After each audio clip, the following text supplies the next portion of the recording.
Mummy जल्दी बाहर आओ। सिमरन की चहकती आवाज को सुनकर रेखा जी और पंखुड़ी दोनों बाहर हॉल में आते हैं। क्या हुआ बे, सुबह सुबह इतना शोर क्यों मचा रही है?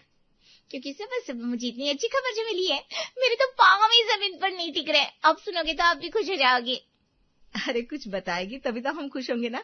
चल अब बिना ड्रामा किए जल्दी से बता दे। मेरा अमेरिका का वीजा लग गया भाभी, कितनी बड़ी टेंशन दूर हो गई। ये तो सच में बड़ी अच्छी खबर है। कितनी लंबी प्रक्रिया थी, बाप रे बाप। वीजा ऑफिस की लंबी कतारें, घंटों का इंतजार, इंटरव्यू का डर। तेरी तो रातों की नींद ही उड़ गई थी, और इसके साथ हम सबकी भी। चल अब जल्दी से भगवान के सामने हाथ जोड़ और इस खुशी में हम सबके लिए कुछ अच्छा सा ब्रेकफास्ट ऑर्डर कर दे। ब्रेकफास्ट क्या भाभी, आज तो मैं आप सबको 5 स्टार होटल में खाना खिलाऊंगी। शाम को भैया आ जाएंगे तब सभी साथ में चलते हैं। अभी तो मैं आप सबको अच्छा सा ब्रेकफास्ट ही करवा देती हूँ।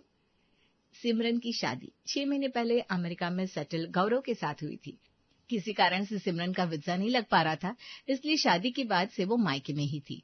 लंबी प्रक्रिया के बाद आज उसे वीजा का कंफर्मेशन मिल गया था, इसलिए वो खुशी से झूम रही थी। शाम को राघव के ऑफिस से आने के बाद सिमरन उसे ये खुशखबरी सुनाती है। वाह भाई वाह, क्या खबर सुनाई है तूने, दिल खुश हो गया। चल आज मेरी तरफ से पार्टी, तू फिर कभी दे देना। पूरा परिवार खुशी खुशी बाहर खाना खाने जाता है। तैयारियां करते करते आखिर वो दिन भी आ जाता है जिस दिन सिमरन अपने मायके वालों को छोड़कर 7 समंदर पार अमेरिका अपने ससुराल जाने वाली थी। समय कितनी जल्दी बीत गया, और देखते ही देखते तेरा अमेरिका जाने का दिन भी आ गया। अब तो पता नहीं तू कब यहाँ आएगी और कब मैं तुझे जी भर के देखूंगी। ऐसी बातें मत करो मम्मी, मेरी हालत पहले से ही अजीब हो रही है। एक तरफ आप लोगों से बिछड़ने का दुख है तो दूसरी तरफ गौरव जी के पास जाने की खुशी। कभी मुझे रोना आ रहा है, कभी खुशी हो रही है। अरे आजकल तो इतनी सुविधाएं हो गई हैं कि लगता ही नहीं कि कोई हमसे इतनी दूर गया है। फोन पर बात करना भी कितना सस्ता हो गया है, और वीडियो कॉल कर लो तो ऐसा लगता है जैसे बंदा आपके सामने ही बैठा है। हम रोज बात किया करेंगे फोन पर, ठीक है मम्मी जी? पंखुड़ी माहौल को हल्का करने की कोशिश करती है। पूरा परिवार सिमरन को छोड़ने एयरपोर्ट जाता है, और जब तक सिमरन आंखों से ओझल नहीं हो जाती वहीं खड़ा रहता है। सबकी आंखों में आंसू आ जाते हैं। रास्ते में छोटी सी विन्नी तो बुआ बुआ करके रोने ही लगती है। नहीं रोते बच्चा, हम कल बुआ से बात करेंगे, ठीक है? बुआ जल्दी आ जाएगी। मुझे भी बहुत खाली खाली सा लग रहा है मम्मी जी। सिमरन मेरी ननद नहीं, लेकिन मेरी सबसे अच्छी सहेली बनकर रही है। हमेशा हर चीज में मेरा साथ दिया है। बहुत प्यारी है हमारी सिमरन। हाँ, प्यारी भी और मासूम भी। छोटी छोटी बातों पर रूठ जाती है और छोटी छोटी बातों पर खुश भी हो जाती है। बड़ी इमोशनल है। गौरव और उसके परिवार वाले उसे बहुत प्यार दे, बस यही दुआ है। इस तरह पूरा परिवार इमोशनल होकर वापस आता है। 3 दिन बाद रात को करीब 1 बजे राघव के मोबाइल की घंटी बजती है। पूरा परिवार सिमरन के फोन का रास्ता ही देख रहा होता है। राघव खुश होकर फोन रिसीव करता है तो उसके हेलो करने से पहले ही सिमरन की चहकती आवाज आती है। हेलो भैया, मैं अच्छे से पहुंच गई थी। वहां आप लोग मेरे ही फोन का वेट कर रहे थे ना? अच्छा रुकिए, मैं वीडियो कॉल करती हूँ आप सबको। और मेरी प्यारी सी लड्डू को देखने का बहुत मन कर रहा है। राघव के कुछ कहने से पहले ही सिमरन फोन कट करके वीडियो कॉल लगाती है। हाय, अभी 2 ही दिन हुए मुझे यहाँ कर, ऐसा लग रहा है जैसे कितने सालों के बाद आपको देख रही हूँ। अरे मेरी लड्डू कहाँ है? अरे वो सो गई है, तेरी बहुत याद करती है। बुआ बुआ करते पूरे घर में तुझे ढूंढती रहती है बेचारी। सो रही है इस समय? तबीयत तो ठीक है ना उसकी? तेरे यहाँ दिन है, लेकिन अभी यहाँ रात का 1 बज रहा है मैडम। बिन्नी तो 9 बजे ही सो जाती है। तबीयत बिल्कुल ठीक है उसकी, बस तुझे याद करके उदास हो जाती है।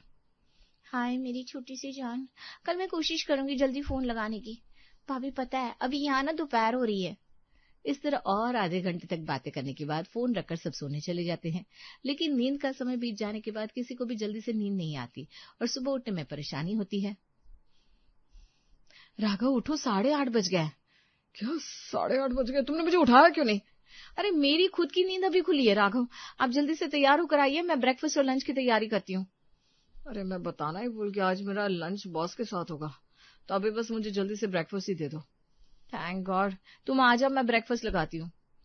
इस तरह उस दिन तो पंखुड़ी हड़बड़ी से बच जाती है, वरना लंच और ब्रेकफास्ट और उसके साथ विन्नी को प्ले स्कूल के लिए तैयार करना एक बड़ा टास्क हो जाता है। विन्नी के स्कूल जाने के बाद चलो अब घर के काम भी निपटा लेती हूँ। मुझे तो इतनी सुस्ती महसूस हो रही है कि बस ऐसा लग रहा है बिस्तर पर लेटते ही पल भर में मुझे गहरी नींद आ जाएगी। लेकिन काम तो निपटाने ही थे। पंखुड़ी धीरे धीरे सब काम निपटाती है और नहा धोकर खाना बनाने की शुरुआत करती है। रेखा जी तब तक एक नींद निकाल चुकी थी। आज क्या बना रही हो बहू? ऐसा करो, मेथे कब से रखी है तो उसे तोड़कर उसकी सब्जी बना लो, वरना खराब हो जाएगी। तब तक मैं पूजा पाठ कर लेती हूँ। मम्मी जी, अभी भिंडी बना लूं क्या? मेथी तोड़ने और उसे अच्छे से धोने फिर बारीक काटने में बहुत समय लग जाएगा। मेथी 3 दिन से आकर पड़ी है बहू, बाद में कब बनाएगी? अभी बनाकर खत्म कर, वरना खराब हो जाएगी। नींद ना पूरी होने की वजह से पंखुड़ी दिन भर अलसाई सी रहती है और बेमन से सारे काम निपटाती है। रात को 8 बजे पंखुड़ी के मोबाइल पर सिमरन का फोन आता है। भाभी, लड्डू सो तो नहीं गई ना? मैं वीडियो कॉल करती हूँ, आप उसे ले आइए। सिमरन वीडियो कॉल करती है और विन्नी से खूब सारी बातें करती है। फिर उसे याद आता है कि उसकी सास ने उसे कुछ काम बताया था, तो वो झट से पंखुड़ी से कहती है, अच्छा भाभी, मैं अभी फोन रखती हूँ, यहाँ तो अभी दिन शुरू ही हुआ है ना, मम्मी जी ने मुझे कुछ काम बताया है, मैं आप सबको काम निपटा कर आराम से फोन लगाती हूँ। पंखुड़ी की कुछ भी कहने से पहले ही सिमरन फोन कट कर देती है। मुझे भी सिमरन से बहुत सारी बातें करनी है, वहां कैसा लग रहा है, बाहर गई कि नहीं, लेकिन आज तो बहुत नींद आ रही है। काश आज उसका फोन ना आए। रात को 12 बजे तक सिमरन का कोई फोन नहीं आता तो पंखुड़ी निश्चिंत होकर सोने चली जाती है। लेकिन जैसे ही उसकी नींद लगती है वैसे ही उसका मोबाइल बज उठता है और स्क्रीन पर सिमरन का नाम चमकता है। राघव अपने सोने का इशारा करता है और सिर पर चादर तानकर सो जाता है। एक बार तो फोन पूरी रिंग बजकर कट जाता है। अब शायद सिमरन समझ जाएगी कि सब सो रहे होंगे, शायद फिर से फोन ना लगा है। लेकिन 5 मिनट के अंदर सिमरन का फोन फिर से आ जाता है और राघव की नींद डिस्टर्ब ना हो इसलिए पंखुड़ी हॉल में जाकर बात करती है। हाँ सिमरन, बताओ क्या चल रहा है वहाँ? अच्छा लग रहा है ना? बहुत अच्छा लग रहा है भाभी, यहाँ का क्लाइमेट अभी इतना रोमांटिक हो रहा है, क्या बताऊँ आपको। घर में चारों तरफ बस बर्फ ही बर्फ फैली हुई है। अच्छा, फिर तुम लोग बाहर कैसे जाते हो? और गौरव जी का ऑफिस? यहाँ पर इतनी बर्फबारी की आदत हो जाती है भाभी, सब मैनेज कर लेते। वैसे आज के लिए वर्क फ्रॉम होम कर रहे हैं। उस दिन बातों बातों में कब 2 बज गए दोनों को ही पता नहीं चला। वैसे भी सिमरन को क्या ही फर्क पड़ना था, वहां अमेरिका में तो अभी दोपहर का समय था। तभी सिमरन की सास आवाज लगाती है और वो बाय बोलकर झट से फोन काट देती है। ओहो, आज तो कल से भी ज्यादा समय हो गया, अब कल मेरी बैंड ही बजने वाली है। अगले दिन सिमरन की सास अमेरिका में ही रहने वाले अपने बड़े बेटे के यहाँ चली जाती है। इसके बाद तो सिमरन को खाली घर जैसे काटने को दौड़ता है, क्योंकि गौरव पूरा दिन ऑफिस के काम में इतना बिजी रहता है कि उसे सांस लेने की भी फुर्सत नहीं मिलती। हाँ, मम्मी जी थी तो उनसे बातचीत करने में समय तो बीत जाता था। यहाँ तो आस पड़ोस में भी ऐसा कोई नहीं है जिससे मैं बात कर सकूं। अभी तो भाभी से बात हो गई, अब किसी फोन लगाऊं? हाँ, निशा को लगाती हूँ। सिमरन बिना टाइम देखे अपनी फ्रेंड निशा को फोन लगा देती है। रात के 1:30 बजे मोबाइल पर फोन की रिंग बजते ही निशा घबराकर फोन उठा लेती है। हाय निशा, कैसी है? ओ सिमरन, तू मैं तो घबरा गई थी कि इतनी रात को किसका फोन आ गया। बता कैसी चल रही है मैरिड लाइफ? अरे बहुत मस्त चल रही है। उसके बाद सिमरन काफी देर तक निशा को अमेरिका के लाइफस्टाइल के बारे में बताती है, जबकि निशा को उसमें कोई इंटरेस्ट नहीं होता है, लेकिन वो फिर भी सिमरन को ये बताकर उसे हर्ट नहीं करना चाहती थी। आधे घंटे बाद, शिवा फोन रखती हूँ, सुबह ऑफिस भी जाना है ना, कल बात करते, ठीक है? फोन रखकर निशा तो सो जाती है, लेकिन सिमरन के पास अभी भी पूरा दिन बाकी था अकेले काटने के लिए। वो मोबाइल को देखते हुए यही सोचती है कि किसे फोन लगाया जाए। फिर वो अपनी एक और सहेली मौसमी को फोन लगा देती है।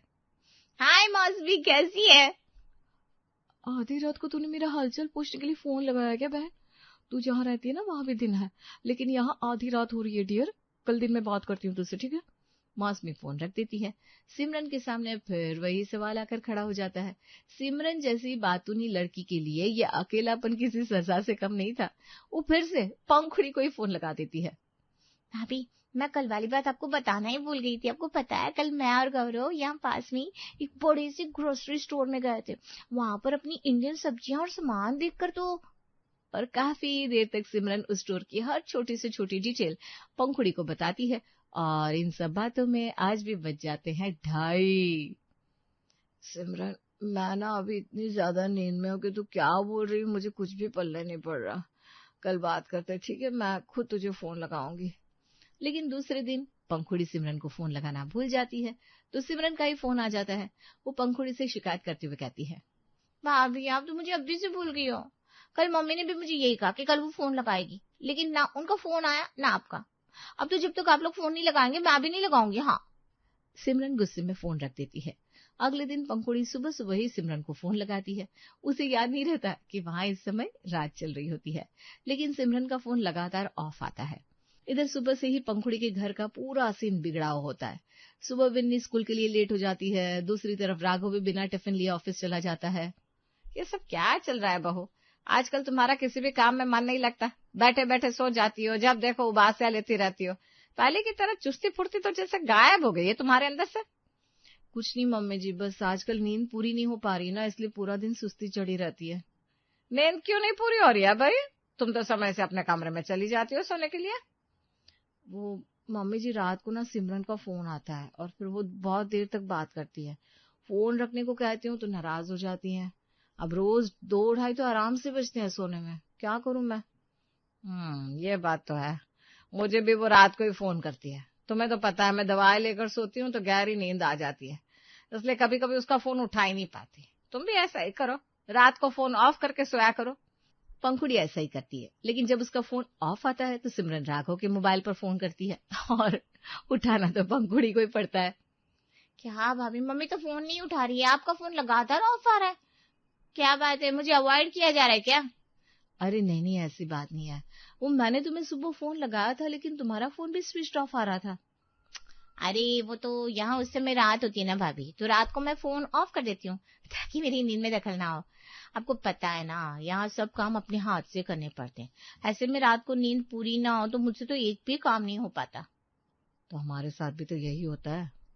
सिमरन अपने अकेलेपन को दूर करने के लिए जिन सहेलियों को रोज रोज फोन लगाती है, अब वे लोग उसका फोन अवॉइड करने लगती है। एक निशा ही उसका फोन उठा लेती थी और उससे बात कर लेती थी। मेरी सारी सहेलियां मुझसे जलती हैं। मैं उन्हें यहाँ की अच्छी अच्छी बातें बताती हूँ ना, तो उन्हें सुनकर अच्छा नहीं लगता होगा। मैं भी अब कभी उनके फोन नहीं उठाऊंगी।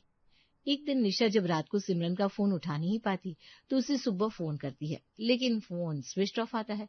रात को सिमरन निशा को फोन ऑफ होने का वही कारण बताती है जो पंखुड़ी को बताती है। अच्छा, खुद की नींद अच्छी होनी चाहिए और बाकी लोग जाए भाड़ में।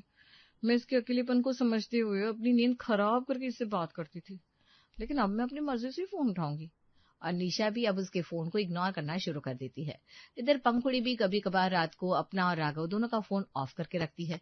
इस बात से सिमरन और भी ज्यादा नाराज हो जाती है। ये सब लोग ना एक जैसे ही हैं, मुझे किस तरह अवॉइड कर रहे हैं। एक दिन सिमरन गुस्से में निशा को मैसेज करके खूब खरी खोटी सुना देती है। निशा भी अब सिमरन से बिल्कुल कांटेक्ट तोड़ लेती है और उसका नंबर भी ब्लॉक कर देती है। सिमरन की अब बस पंखुड़ी और रेखा से ही बात होती है। एक दिन वो अपने अकेलेपन के बारे में गौरव से बात करती है तो गौरव उसे समझाता है। देखो सिमरन, तुमने तो बस फोन पर बात करना ही टाइम पास का जरिया बना लिया है। तुम कुछ क्रिएटिव करो ना, ताकि तुम्हारा मन लगा रहे। ऐसा करते हैं, हम यहाँ इंडियन कम्युनिटी ज्वाइन कर लेते हैं, तुम वहां कुछ फ्रेंड्स बना लेना। गौरव और सिमरन कम्युनिटी ज्वाइन तो कर लेते हैं, लेकिन सिमरन का इमोशनल स्वभाव अपने घर वालों और फ्रेंड्स के बर्ताव से दुखी ही रहता है। इंडियन कम्युनिटी ज्वाइन करके समय तो अच्छे से कट रहा है, लेकिन बचपन के फ्रेंड्स की बात ही अलग होती है। उन्होंने मुझे अवॉइड किया, ये तो मैं चाहकर भी नहीं भूल पा रही हूँ। रही सही कसर मेरे अपने घर वालों ने पूरी कर दी। एक दिन गौरव और सिमरन किसी फंक्शन में जाते हैं। अच्छा हुआ ना कि हमने ये कम्युनिटी ज्वाइन कर ली। फंक्शन वगैरह अटेंड करके सबसे अपनी भाषा में बात करके ऐसा फील होता है जैसे हम इंडिया में ही हैं। एक्सक्यूज मी सिमरन। पीछे से आई इस मीठी आवाज को सुनकर सिमरन और गौरव पलट कर देखते हैं तो वहां निशा अपने पति के साथ मुस्कुराती खड़ी होती है। सिमरन सब कुछ भुलाकर उसे गले लग जाती है। निशा, तुम यहाँ कैसे? मैं और मेरे हस्बैंड भी अमेरिका शिफ्ट हो गए हैं और हमने यहाँ आते ही ये कम्युनिटी ज्वाइन कर ली। चलो भाई, अब हमारा यहाँ कोई काम नहीं, हम आते हैं, तब तक आप दोनों सहेलियां अपने सारे गीले शिकवे दूर कर लो। गौरव और निशा का पति वहां से चले जाते हैं। सिमरन अपने दिल की सारी भड़ास निशा के सामने निकालती है। सिमरन की पूरी बात ध्यान से सुनने के बाद निशा कहती है, हो गया तेरा अब से। देख, मैं तेरे इमोशनल नेचर को अच्छे से समझती हूँ, लेकिन हम अपनी भावनाओं को हमेशा दूसरों पर तो नहीं लाद सकते ना। जिस समय तू फ्री रहती थी सबको फोन लगा देती थी, हो सकता है उस समय सामने वाले इंसान को काम हो। सिमरन निशा की बात को ध्यान से सुनती है। हम जब किसी को बार बार फोन करते हैं ना, तो हो सकता है कि सामने वाले का उस समय हमसे बात करने का मन ना हो, वो थका हुआ हो, तू तो अपने सोने का टाइम पूरा ध्यान रखकर फोन बंद कर देती थी, फिर सामने वाला ऐसा क्यों नहीं कर सकता? हाँ यार सही है, मैंने तो भाभी के बारे में भी नहीं सोचा। उन्हें भी तो सुबह कितनी जल्दी उठकर सब काम करने होते हैं, और मैं पागल उन्हें 2-2 3-3 बजे तक बातों में उलझा कर रखती थी। पूरा दिन कितनी परेशान रहती होंगी भाभी। थैंक यू सो मच मेरी आंखें खोलने के लिए। और अब सिमरन अपने साथ साथ दूसरों की सहूलियत का भी ध्यान रखते हुए फोन करने लगती है, और उसके मन पर गलतफहमी का जो बोझ था वो भी उतर जाता है।